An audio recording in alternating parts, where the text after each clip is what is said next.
আজকে আমরা আসছি বৃহত্তর হাওর অঞ্চল কিশোরগঞ্জ জেলার ইটনা উপজেলায় এবং আরও একজন বীর মুক্তিযোদ্ধা, ওনার নাম নজরুল ইসলাম ঠাকুর। উনি একজন রণাঙ্গনের জীবন্ত সৈনিক, এখন আমাদের মধ্যে বেঁচে আছেন। আমরা তার মুখ থেকে শুনবো সেদিনের ভয়াবহতার কিছু স্মৃতিকথা। চলুন তাহলে তার মুখ থেকে শুনি। আসসালামু আলাইকুম। যেটা হচ্ছে আপনার চিঠিতে সেই ভয়াবহ বিভীষিকা দিনগুলোর কথার মধ্যে যে যেখানে আপনাদের সাথে সেই সময়কার রাজাকার পাক বাহিনীর সাথে যে আপনাদের বড় যুদ্ধ সংঘটিত হয়েছিল, সেই যুদ্ধ নিয়ে যদি একটু স্মৃতিচারণ করেন। আমরা যখন শাসনার যুদ্ধে অবতীর্ণ হব তখন শাসনা ছিল পাকিস্তানি বাহিনীর দখলে। আমরা সেই দখলমুক্ত করার জন্য আমরা 37 জন মুক্তিযোদ্ধা একই সঙ্গে আমরা এই যুদ্ধের উদ্দেশ্যে রওনা করি। সেখানে আমাদের নেতা ছিলেন, আমাদের লিডার ছিলেন শহীদ সাহেব, পরবর্তী সময়ে শহীদ সিরাজুল ইসলাম বীর বিক্রম। ওনার নেতৃত্বে আমরা যে যুদ্ধ করেছি, সেই যুদ্ধ সারা রাত্র ব্যাপী সেই যুদ্ধ করে সকাল রাত্র প্রভাত হওয়ার পরে দিনের এক প্রহর হয়ে যায়। সেই সময় আমরা আমাদের সাথে যে শহীদ সিরাজুল ইসলাম বীর বিক্রমের কথা নাম দিচ্ছি, উনি সেই যুদ্ধে নিহত হন।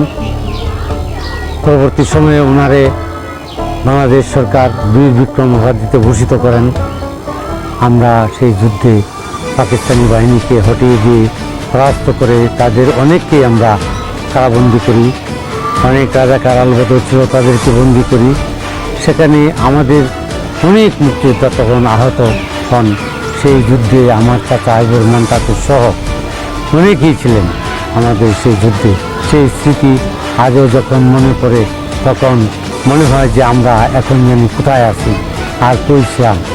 আমাদের একমাত্র উদ্দেশ্যই ছিল কী করে বাংলাদেশকে পরাধীনতার শৃঙ্খল থেকে মুক্ত করা যায়, দেশকে আমরা কীভাবে স্বাধীন করতে পারি, আমাদের প্রজন্ম আমরা কীভাবে আগামী দিনে স্বাধীনতা নিয়ে চলতে পারব, সেই উদ্দেশ্যে আমরা যুদ্ধ করেছিলাম। সেই যুদ্ধের সময়ে পাকিস্তানি বাহিনীর হাতে বাংলাদেশে প্রায় 30 লক্ষ লোক মুক্তিযোদ্ধা সহ শহীদ হয় এবং 2 লক্ষ মা বোনের ইজ্জত সম্ভ্রমের বিনিময়ে অর্জিত এই বাংলাদেশ আজকে আগের মতো সেই বাংলাদেশ নেই। আজকে পরাজিত শক্তিরা মাথাচাড়া দিয়ে উঠছে।